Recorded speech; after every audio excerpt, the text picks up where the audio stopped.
Ngày bà nội mừng thọ, bác cả nói xui xẻo đuổi người kia đi. Thân chào cả nhà, không nên xem chùa đâu đó. Nhớ đăng ký, like, comment để ủng hộ team nha. Bà nội lại đến 7 hạt đuổi theo ra ngoài, không bao giờ quay lại. Bác cả khóc lóc, nói là người mượn gạo đã mượn mạng bà. Người nhà tìm 3 ngày, sống không thấy người, chết không thấy xác. Bà Sáu trong làng nói nhà tôi không còn thi thể nữa, không thể chôn xuống đất được, con cháu đều sẽ bị giày vò. Bác cả sợ quá, xin bà Sáu giúp tìm sư phụ. Bà Sáu sống ở thôn ủy, là người tôi sợ nhất khi 8 tuổi, bởi vì mọi người đều nói bà ta là xác sống, có thể nói chuyện với quỷ thần. Bà Sáu cầm khăn bà nội thường dùng. Sau một lúc nói chuyện, chỉ thấy khăn từ từ rơi trên thùng gạo ở nhà. Bác đang xúc động, đập vào thùng gạo. Tôi biết mà, chính gã đỏ đó đã giết mẹ tôi. Bà Sáu thần sắc không thay đổi, nhưng tôi luôn cảm thấy bà ấy nhìn về phía bác cả ánh mắt có chút kỳ quái. Mượn gạo như mượn mạng. Cậu nói mẹ cậu cầm gạo đuổi ra ngoài. Bác cả đỏ mắt gật đầu. Tiểu Tranh nhìn thấy. Tiểu Tranh, người đó trông như thế nào? Mọi người ở đây đều nhìn tôi nuốt nước bọt, nói lắp bắp. Cháu đang chơi bùn ở cửa, không xem người đó trông như thế nào. Trên người hắn luôn nhỏ giọt, ngoài ra còn có một mùi nước cá hôi thối. Mùi cá hôi thối. Bà Sáu cúi đầu tính, sau đó chạy về phía ao ở lối vào làng. Mọi người phản ứng lại. Bà Sáu sợ là tính đến vị trí của bà nội rồi. Bà Sáu dừng lại ở ao nước ở lối vào làng, chạy đi tìm người hút nước đi. Trong nước này, nước không sâu, nhưng tôi đã tìm 2 người nhặt xác trong thị trấn, không dám xuống nước. Người ta nói ao nước ở làng Trần Đường thật kỳ lạ, để nhà chúng ta đến thị trấn thuê máy bơm nước đi. Mẹ cậu đang đứng trong ao bơi với đôi mắt mở to. Một ngày không ra khỏi nước này, nhà các ngươi một ngày không có bình an. Buổi tối chú tập hợp mọi người lại với nhau. Mọi người đều biết tình hình, tìm người chặn nước ở cửa ao, thêm vào đó thuê máy bơm nước để hút. Hơn 2.000 tệ. Tiền này phải ba chúng ta chi. Chú hừ lạnh một tiếng. Bà già chết còn không yên. Em không có tiền, em độc thân. Bình thường đều là mẹ giúp đỡ em đâu có tiền. Chú ba không quan tâm, làm cho bác tức giận. Đó là mẹ của chúng ta, tại sao chú lại vô tâm như vậy? Lương tâm gì? Tôi không sợ 2 người, sợ chỉ có 2 người trả tiền. Tranh luận mãi, không được đạ tàn. Tôi không ngủ ngon vào ban đêm, luôn cảm thấy trong nhà có mùi cá hôi thối. Tiểu Cam, tỉnh lại đi, có chuyện với bác con. Chúng ta cũng đi. Tôi bị mẹ đánh thức. Trời vẫn chưa sáng, mùi cá hôi thối ở mũi ngày càng nồng hơn. Hôm đó con ngửi thấy mùi cá thối trên người mượn gạo. Ác mộng hả? Dậy đi, bác của con không còn nữa. Bà Sáu cho chúng ta đều đi qua. Bác chết rồi. Cúi đầu xuống trong thùng gạo nhà bà. Qua khe hở của người lớn, tôi nhìn trộm một cái, bên trong là máu. Hạt gạo đỏ tươi đầy đầu bác. Gạo là mạng. Mẹ ngươi sợ là muốn trở về chém xác thành xác. Xác chết xông vào cửa, mau vớt xác ra đi. Quá 7 ngày, cả nhà chết. Bà Sáu nói bà nội sát khí sẽ mỗi ngày nặng hơn một ngày. Lúc trước chỉ làm người nhà bị thương, bây giờ đã có thể giết chết bác cả rồi. Mặt chú ba trắng bệch. Tôi sẽ đến thị trấn lúc bình minh để thuê máy móc, thuê thêm máy hút nước trước buổi trưa. Nếu không đêm nay sẽ có người chết. Tôi sẽ chuẩn bị vài thứ trước. Ngày thứ 5 bà nội mất tích. Từ từ xuất hiện trong tiếng gầm của máy móc. Bà nội đứng bất động giữa ao nước, trên người còn mặc bộ quần áo lúc đón tiệc mừng thọ. Người vớt xác tiến tới giấu hương dẫn xác. Nhưng trong mùa hè nóng bức này, đổi mấy cái bật lửa cũng không thắp được mùi ẩn thi. Bà Sáu đứng bên cạnh, nhìn tôi tranh tử. Cháu thật sự nhìn thấy người mượn gạo sao? Tôi sửng sốt gật đầu. Thấy rồi, cầm một cái thùng. Trong thùng có gì? Có ốc sên. Tôi thốt ra rồi lại sửng sốt. Làm sao tôi biết có ốc sên? Bà Sáu lại không hỏi. Bởi vì đã mời sư phụ của mình ra khỏi núi. Cuối cùng đã đưa thi thể bà nội lên bờ, đặt vào quan tài đã chuẩn bị xong. Tiểu Quách theo yêu cầu của bà Sáu. Một con chuột, một con thỏ, 3 con gà trống, 4 con chó đen bị trói bên cạnh quan tài, dùng lửa trộn lẫn máu của những con vật này. Bên ngoài quan tài của bà nội, vua chuột 2 vua thỏ, 3 con gà gáy, 4 con chó sủa. Cuối cùng bà Sáu lau máu, đóng đi những xác động vật đó vào quan tài của bà nội. Hết lần này đến lần khác, tôi cảm thấy cái đó kêu bên tai tôi, làm tôi hơi khó chịu. Tối nay chôn lão cả bên cạnh mẹ cậu. Bác gái có chút không hài lòng. Bà Sáu, người nhà tôi chết thảm như vậy, tại sao phải chôn vào ban đêm? Lỡ như ảnh hưởng đến vận may tương lai của con trai tôi thì sao? Có thể sống đã vận thế nói sau đi. Chú ba sắc mặt ủ rũ. Dân làng đang xem. Mẹ ta đây là có thể nhìn ra là ai làm chuyện xấu sao? Trong mẹ ngươi có một đống vỏ ốc sên. Cái này xách thùng mượn gạo sợ không phải người đâu. Bà nội ghét làm phiền chú lại chết thảm. Chú ba tốn chút tiền mới tìm được. Bà Mạnh tính được, giờ tốt. 12 người đàn ông cũng không thể nhấc quan tài của bà nội lên được. Chỉ thấy quan tài từ từ thấm nước ra ngoài. Trong sân có mùi cá nồng nặc. Mặt bà Sáu thay đổi. Đêm hè, tiếng ve sầu và ánh trăng làm cho ao được bao quanh bởi bóng cây, thiếu chút kinh dị. Nhưng khi nhìn thấy giữa ao nước, mọi người hoang mang nên lùi lại trước. Dưới ánh trăng lạnh lẽo, bà nội đáng lẽ phải ở trong quan tài nhưng lại đứng trong ao bất động. Bà Sáu rõ ràng cũng bị dọa, lùi lại vài bước mới giữ được thân mình. Xác rách người. Chú ba có vẻ tức giận, cầm một cái dao dựa đi về phía bà nội. Lão tử liều hết rồi, chặt đi, xem người giết lão tử như thế nào. Nhưng khi chú ba đến gần bà nội, tốc độ kỳ lạ mắng xuống. Sau đó lại thò đầu xuống nước dưới chân bà nội. Cô kêu cứu người bên cạnh. Cứu anh trai tôi với. Nhìn lên đi. Nhưng không ai dám đi qua. Mọi người trơ mắt nhìn chú ba đầu cắm xuống, chết đuối trong ao nước không cao bằng bắp chân. Bà Sáu sắc mặt ngưng trọng ban ngày đang xử lý. Còn 2 ngày nữa, mọi người cẩn thận nhé. Bác gái cả nhìn ao nước. Những người khiêng quan tài đã đi lâu rồi. Bên ao nước chỉ còn lại gia đình chúng tôi và bà Sáu. Anh họ cầm đèn pin hướng về phía mặt nước. Bên cạnh bà nội, thi thể của chú ba đang đứng đó úp đầu xuống. Chú hai nhà các người còn sống hay đã chết? Khuôn mặt của bà dưới ánh trăng có chút rợn người. Lần trước tôi hỏi bác cả, bác nói thằng hai cãi nhau với vợ, 7 năm xa nhà. Cô khóc trước. Anh trai thứ hai chắc chắn đã chết rồi. Ông đã chết 7 năm trước. Bà cô đứng bên cạnh. Đừng nói dối. Mẹ tôi đột nhiên phát điên lên. Cha của Tiểu Tranh không chết. Không, anh ấy đã viết thư cho tôi vào tháng trước. Tôi không nhớ cha tôi trông như thế nào, nhưng có người trong làng nói bố tôi bỏ trốn với một góa phụ ở làng bên cạnh. Một số người nói rằng cha tôi đang ở trong tù. Anh họ, đã bao giờ rồi? Đây là chuyện chết người. Mọi người nói những gì họ biết đi. Bà Sáu thở dài, lấy 5 cái chung ra khỏi túi, chia cho bác gái, anh họ, cô, tôi và mẹ. Các người về trước đi. Chung này phải mang theo bên mình. Ít nhất có thể đảm bảo tối nay các ngươi không sao. Nếu người mượn gạo này thực sự là thằng hai, vậy thì chắc là vừa chết. Hơn nữa 7 năm không ai thờ phụng. Sự oán giận này tôi không nhất định có thể giải quyết được. Bà Sáu nhìn ánh mắt của mẹ tôi với lòng thương hại. Cô không nói sự thật. Cho đến đêm, không ai có thể cứu cô. Cô có chút bối rối, nhưng vẫn kiên trì với những điều này. Chúng tôi thực sự không biết thằng hai đã cãi nhau lớn với vợ. Tôi không bao giờ gặp lại nữa. Ai biết còn sống hay đã chết. Ngược lại, chị dâu luôn nói rằng anh hai đã viết thư về. Bà Sáu quay sang hỏi mẹ tôi vì sao hai người cãi nhau. Mẹ tôi mãi mới mở miệng, giọng nói khàn khàn. Hôm đó trời mưa, anh ta cầm cái thùng thắt lưng đi bắt ốc. Tôi không để anh ta đi. Sao không để anh ta đi? Bởi vì sáng hôm đó tôi nấu chưa chín. Củi cháy rất mạnh, nhưng hạt gạo từng hạt một trong nồi bất động, giống như mẹ và em trai thứ ba. Ha ha ha. Các người xem, nồi lớn như vậy chỉ có 2 hạt gạo. Cái này nào đồ ăn. Nói xong mẹ tôi lại đẩy cô xuống ao nước. Em cũng vào đi. Lại đẩy bác gái qua. Và hạt gạo béo rất ngon. Mẹ tôi điên rồi. Mẹ bị trói trong sân, nói những điều vô nghĩa qua lại trong miệng.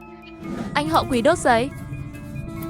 Bác và cô chạm vào chiếc chuông mà bà Sáu đưa cho, không biết đang nghĩ gì. Cho đến khi có tiếng gà gáy, vẻ mặt của mọi người mới nhẹ nhõm hơn một chút. Bác gái bảo cô đi nấu cháo sớm hơn. Ăn sáng xong còn phải đến ao nước sắp xếp vớt ăn. Nhưng cô tôi ở trong bếp không ra được. Bác gái đi về phía nhà bếp. Cô không thể nấu cháo được sao? Nhanh lên, nếu không kịp chừa vớt xác rồi.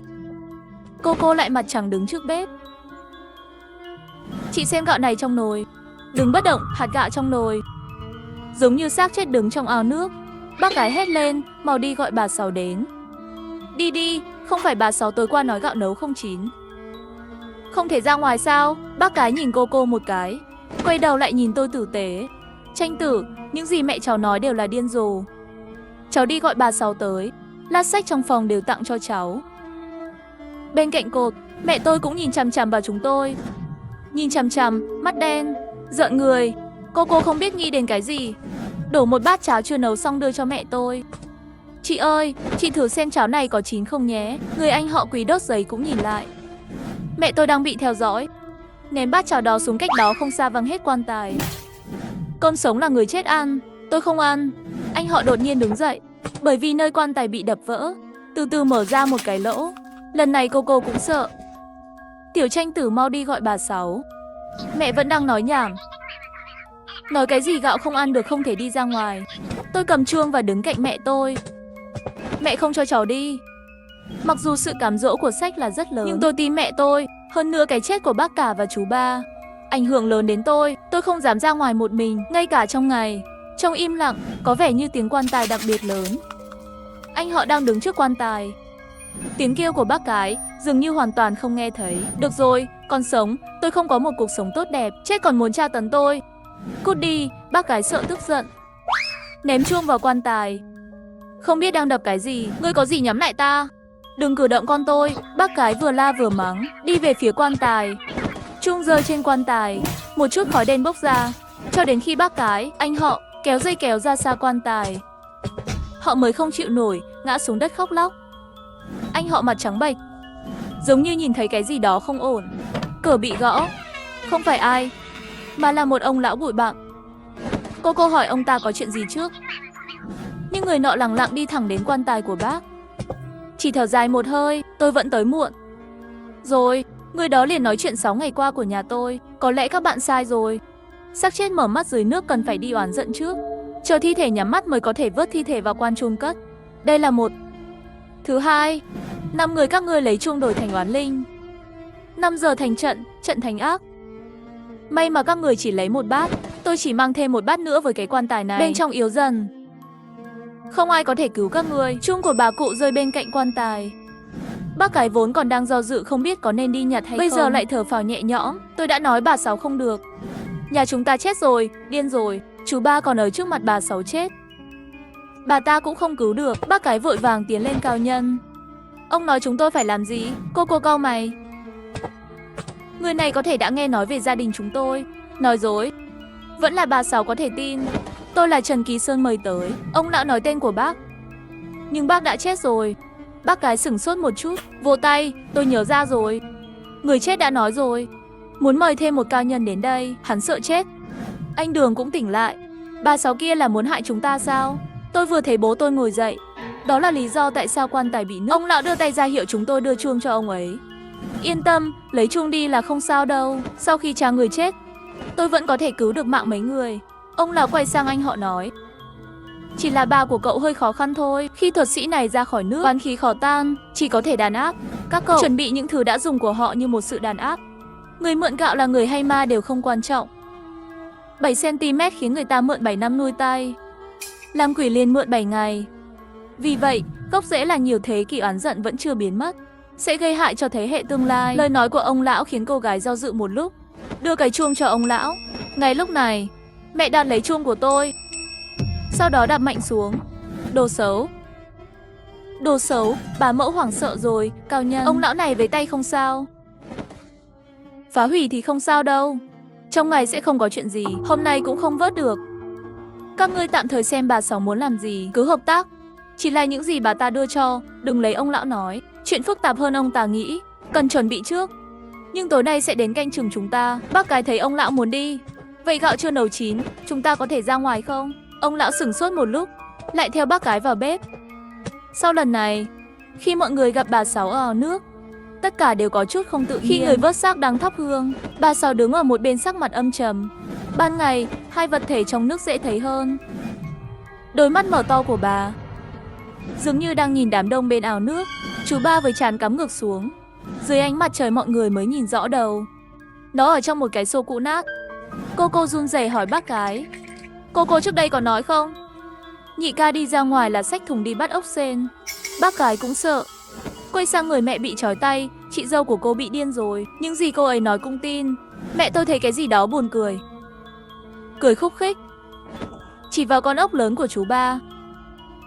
Tranh Tử cha nó, thật có khả năng. Con ốc lớn như vậy chúng ta có thể ăn được 1 tháng rồi. Bà Sáu chỉ nhìn vài cái, không nói chuyện, bởi vì người vớt xác đã xuống nước rồi. Trong làng có nhiều người gan dạ, nhìn thấy xác chết không hề sợ. Đám đông bắt đầu thì thầm. Tôi đã nói nhà họ bị báo ứng rồi. Chính là bạn xem gia đình họ. Là gia đình nghèo nhất trong làng. Nhưng 7 năm này thật tuyệt vời. Gia đình con trai cả không làm việc. Ngày nào cũng ăn thịt. Con trai nhỏ càng nhàn rỗi. Nhưng thuốc lá và rượu ngon không ngừng. Chắc là làm chuyện ác, chiếm đoạt tiền của người khác. Bây giờ chết rồi, điên rồi. Người đang xem càng nói càng khó nghe.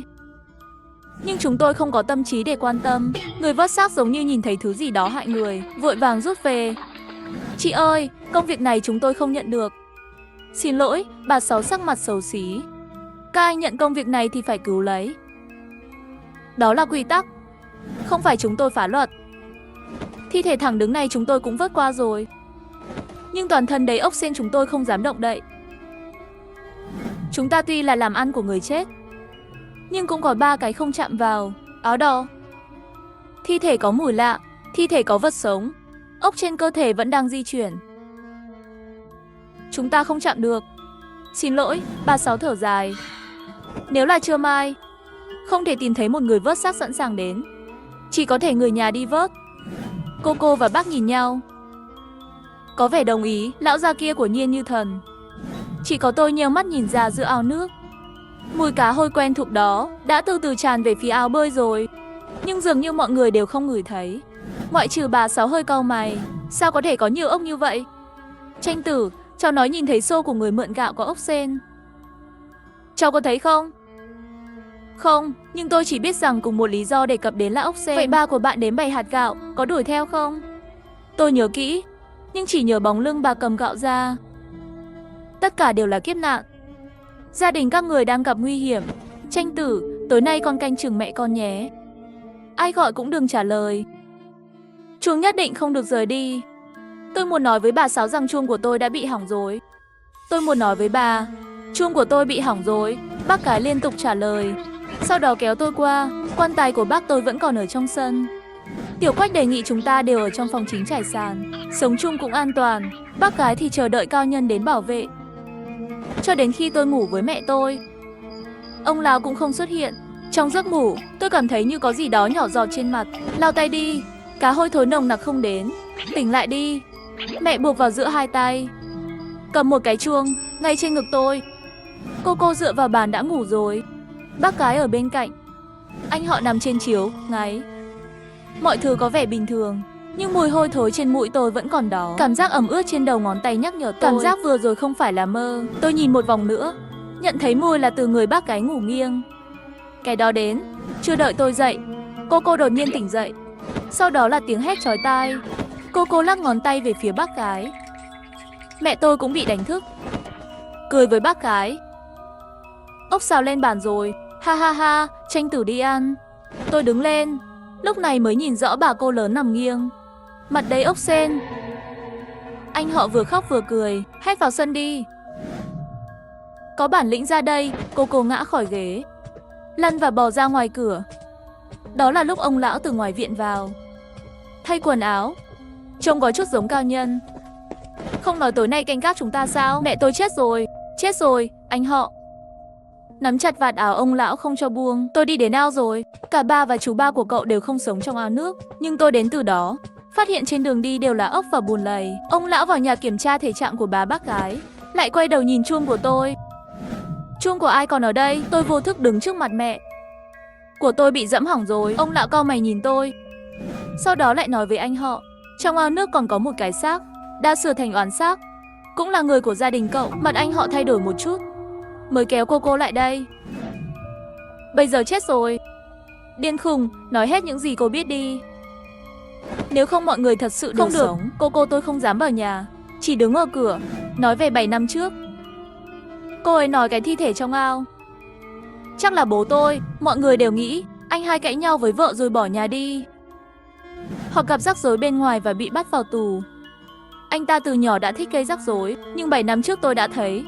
Khi tôi thức dậy vào ban đêm, thấy anh cả và anh ba đang chặt thịt trong sân. Họ ném thịt vụn vào thùng để cho cá ăn.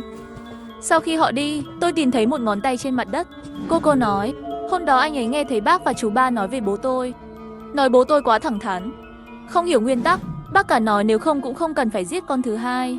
Làm mẹ buồn, cô cúi đầu, nhẹ nhàng nói xong, bố tôi bị bác và chú ba giết. Tại sao? Bà có biết không? Tôi cũng không biết. Tôi chỉ nghe thấy một chút thôi. Cô, họ chắc chắn biết tình hình, nhưng ông lão đã thay đổi giọng điệu của mình. Sau đó, tôi có lẽ biết. 7 năm trước, Trần Kỳ Sơn tìm thấy tôi, nói anh em tôi chết bất ngờ. Sợ người già trong nhà buồn, họ cầu xin tôi che giấu vết. Để người già trong nhà nghĩ, anh chỉ là đi xa thôi. Thảo nào những năm này, cứ lâu lâu mẹ lại tìm 6 giấc tìm người. Không bao giờ là dấu vết của bố. Hóa ra là để che giấu vết giết người. Thảo nào muốn dẫn tôi đến tre, là nhân của tôi. Ông lão đập ngực, có vẻ hối hận. Ban ngày tôi lại đi kiểm tra bên dưới ao nước thoải mái. Nếu Trần Kỳ Sơn làm theo phương pháp tôi đã đưa ra trước đó, đàn áp anh em mình, đánh bại trong nhà xử lý sạch thi thể, kết hợp với mưa lớn. Thêm vào đó, trùng với 7 năm, sự tức giận đã phá vỡ sự đàn áp mới có thể lên bờ gây loạn. Tôi lặng lẽ lắng nghe cuộc trò chuyện của họ, trong lòng lại muốn mượn gạo là cha tôi sao? Sao ông ấy không đến thăm tôi? Tôi nghĩ đến việc ngồi đến sáng. Mẹ tôi không cười khúc khích và ngủ một giấc. Hôm nay là ngày thứ 7 bà nội mất, cũng là ngày cuối cùng mà bà Sáu nói, nếu không thể chôn, chúng ta đều không có đường sống. Sáng sớm ông lão mang theo đồ của anh họ chuẩn bị, đến ao bơi, gặp bà Sáu. Nếu các ngươi không tin, bà già này có thể nói thẳng. Không cần phải tìm một ông lão khác để mang lại lợi ích. Chị ơi, chúng ta không nói chuyện ngầm. Đây là bà đội 1 trì hoãn đến ngày thứ 7. Gia đình Trần sắp hết rồi. Bà định làm gì? Bà Sáu hừ lạnh một tiếng không trả lời. Nói thẳng tập trung, có thể mượn ốc. Cụ thể là chuyện lạ. Ông lão nói xong lại nhìn về phía bà Sáu, sợ là bà đã tính được rồi. Đứa con thứ hai của gia đình Trần ở trong ao nước này. Bà Sáu cười lạnh một tiếng, ngươi giả làm người tốt gì? Cách làm này không phải ông dạy cậu Trần à? Anh họ tiến lên bất kể nguyên nhân là gì, còn vất vả hai người hợp sức giúp xử lý công việc của gia đình. Ông lão quay sang nhìn mẹ tôi. Không phải là điều mà oán sắc này muốn làm, còn muốn các người chết nữa. Cô trắng mặt, anh hai muốn trả thù. Chắc là không tìm tôi đâu. Tôi không biết. Trật tự nhân quả, hận thù đã qua, đừng hại người nữa. Lão già đem bà Sáu đưa cho tiểu thư cái chuông của bọn họ lấy ra. Người giết bằng oán linh cũng dùng cái chuông này để chỉ đường cho oán xác. Có lẽ là vì tài sản của gia đình Trần. Tài sản.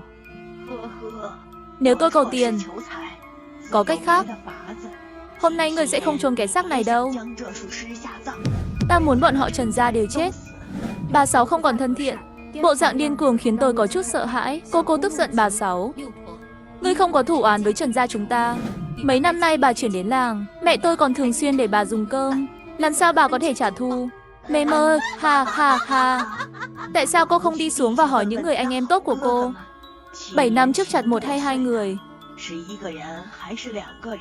Cám dỗ nói rằng con trai cô đã ra ngoài 7 năm trước, không bao giờ trở về. Tài sản ông lão này cũng không phải là người tốt. Nhắm vào tài sản của gia đình Trần là ông phải không? Bây giờ họ chết rồi. Điên cũng điên rồi, ông lừa nhiều hơn, có thể giàu có suốt đời. Ông lão không để ý bà Sáu, lấy ra khăn trùm đầu mà bà nội thường dùng. Sau đó nhìn anh họ, tôi có thể giúp gia đình cậu bình an, nhưng cậu sẽ cho tôi tất cả những gì cậu giấu. Anh họ hít sâu 2 hơi. Tôi không biết nó được giấu ở đâu. Ông có thể tìm kiếm theo ý muốn, tìm thấy là của ông. Ông lão cười, lại xuống nước, buộc khăn trùm đầu lên mặt bà nội. Hôm nay lại đối mặt với thi thể của bà nội và chú ba. Niệm cái gì đó, sau đó kéo một cái, 2 thi thể từ từ nằm trên mặt nước. Ông lão quay đầu đi về phía mặt nước. Thi thể và cái xô cũng trôi theo. Bà Sáu cười hừ một tiếng. Quay đầu rồi đi. Cô muốn giết nhiều người như vậy trong nhà chúng tôi mà không nói với bạn. Không thể bỏ qua như vậy. Tôi không làm gì cả. Mượn mạng là anh trai thứ hai của bạn, đánh người trả thù cũng là hắn. Tôi chỉ là không đủ năng lực, không thể ngăn cản xác chết. Khi bà Sáu rời đi, nhìn vào mắt tôi có chút ý nghĩa. Tôi nhìn mẹ bên cạnh. Tôi hơi sợ. Cô ấy nắm tay tôi, như thường lệ. Vỗ tay tôi trước đã. Ông lão thuận lợi đặt bia mộ. 5 quan tài dừng lại trong sân. Trong quan tài của bố tôi có cái thùng đó. Trong thùng đầy xác. Anh họ có chút tê liệt đốt giấy. Cô đi theo ông lão lục tung nhà tìm kiếm. Cuối cùng dưới giường bà nội tìm thấy mấy tấm bình hoa. Mắt ông lão sáng lên. Sau khi cất đồ đi, công việc trở nên nhanh nhẹn. Lần này không có gì sai cả. Anh họ và cô quỳ trước bia. Cuối cùng cũng thở phào nhẹ nhõm. Cuối cùng cũng kết thúc. Sau này sẽ không có chuyện gì chứ? Ông lão nói không sao, tất cả đã xử lý xong rồi. Còn như lời bà lão nói, đứa con trai ấy, tôi cũng đã trấn áp lại rồi. Tối nay tôi canh gác, yên tâm mặc dù lão già nói như vậy. Nhưng tôi biết tối nay còn nhiều việc phải làm. Bởi vì tôi luôn biết người mượn gạo là bố tôi. Giết người cũng vậy. Hôm đó tôi nhìn thấy khuôn mặt đầy ốc sên. Nhưng tôi biết ông ấy là bố tôi. Sau đó ông ấy lén đến thăm mẹ. Tôi biết ông ấy thật ngu ngốc, mỗi lần đều không giấu được mùi hôi của mình. Khi bác tôi chết, bố tôi đang cố lau vết thuốc dưới chân mình. Nhưng càng lau càng nhiều. Khi chú ba đi về phía thi thể bà nội, là bố tôi bảo ông ấy sợ. Nên tôi biết đó là bố tôi. Nhưng tôi không muốn nói với họ. Tôi không tin những gì bà Sáu và ông lão nói. Nỗi ám ảnh của cha tôi không phải là cái thùng đó, không phải ốc sên. Chấp niệm của ông ấy là mẹ tôi. Như bây giờ, mặc dù ông lão đã xử lý xong rồi, nhưng tôi biết bố tôi vẫn ở đây. Mặc dù tôi không nhìn thấy, nhưng mùi hôi thối đó vẫn còn quanh mẹ tôi. Con không biết tối nay bố sẽ đưa ai. Có lẽ ông ấy chỉ tận dụng cơ hội cuối cùng. Nhìn mẹ tôi xem, mẹ tôi đến tìm tôi lúc chiều tối. Bố con bỏ rồi, và bố con sẽ biến mất sau đêm nay. Trừ khi mượn gạo một lần nữa. Lại có thể nói là ốc định hình thân thể là bà Sáu dạy cha tôi. Con trai tôi cũng không phải là người tốt. Số tiền đó cũng là nó trộm cướp. Nhưng bác của cô không nên không để lại cho tôi một chút gì. Con trai bà Sáu bị chặt nhỏ cho cá ăn, đầu nước rửa không còn dấu vết nữa. Ngay cả cơ hội định hình cơ thể cũng không có. Mùi cá hôi thối từ từ lan ra. Tôi biết bố tôi cũng nghe thấy lời của bà Sáu. Bà Sáu đi rồi, đòi báo thù. Tiếp theo thì đi đến đâu thì sống đến đó. Tranh Tử, cháu nhớ không? Con người còn đáng sợ hơn cả ma. Tôi hy vọng bố có thể mượn gạo một lần nữa. Chỉ là ai sẽ cho anh ta mượn? Trời dần tối rồi. Khăn trải giường đầy mùi hôi thối. Nhưng hình như chỉ có tôi mới ngửi được. Cửa từ từ mở ra. Mẹ bên tường đột nhiên đứng lên. Có lẽ không có gì ngoài đó. Mẹ tôi đã khóc. Ngốc như vậy có thể mượn của tôi. Tôi mượn. Mùi hôi trong không khí dần dần biến mất cho đến khi biến mất. Bố đi rồi. Cứ như vậy thức đến sáng. Cô điên rồi. Cút đi. Trên người các người đều là ốc sên. Đừng đụng vào tôi. Tôi đoán cô ấy đã nhìn thấy bố tôi. Bố tôi không bao giờ xuất hiện nữa. May mắn thay, không có gì lạ xảy ra nữa. Cô đôi khi tỉnh táo đôi khi điên rồ. Mẹ tôi đã tỉnh lại. Mẹ sẽ đưa tôi ra khỏi đây. Tìm anh họ trước khi đi. Nói sau này anh ấy sẽ chăm sóc tốt cho cô. Hận thù của thế hệ trước đến đây là kết thúc. Sau này đừng quay lại nữa. Tôi sẽ bảo vệ nơi này. Đền tội cho cha tôi. Lần nữa nhận được tin nhắn của anh họ là 10 năm sau. Anh ta chuyển một khoản tiền lớn cho mẹ tôi. Nói là sửa đường trong làng. Khi anh ấy ở một ngôi mộ trong quan tài của bố tôi, tìm thấy cái bình mà ông lão lấy đi. Đồ sứ chúng tôi những năm qua chưa từng nhắc đến chuyện làng Trần Đường.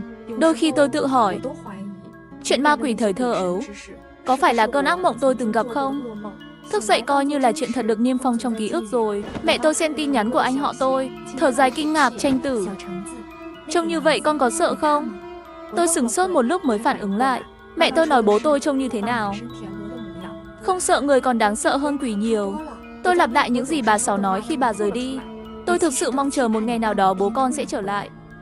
Cho nên khi bà Sáu nói cho ta biết, tính đến khi bố bạn chết, hơn nữa là nhân của, mẹ hận không thể tự tay giết bác con. Nhưng mẹ không dám làm dễ dàng. Mẹ không sợ chết. Em không thể bỏ anh lại. Mấy năm nay mẹ đã nghi ngờ, nhưng luôn có cơ hội. Lần đầu tiên mẹ tôi nói với tôi điều này. Nói về bố tôi, mắt nó lại đỏ lên. Bà Sáu nói với ta có thể giúp ta báo thù. Nhưng nếu nó làm bố cậu mất trí, có thể giết cả chúng ta. Lúc đó ta nghĩ, bố con thì không. Cho dù thành oán xác, ông ấy cũng sẽ nhận ra chúng ta. Mẹ nhẹ nhàng cười. Sau khi đưa tay ra vỗ tôi, hai mẹ con chúng ta phải mang theo phần việc tốt của bố con.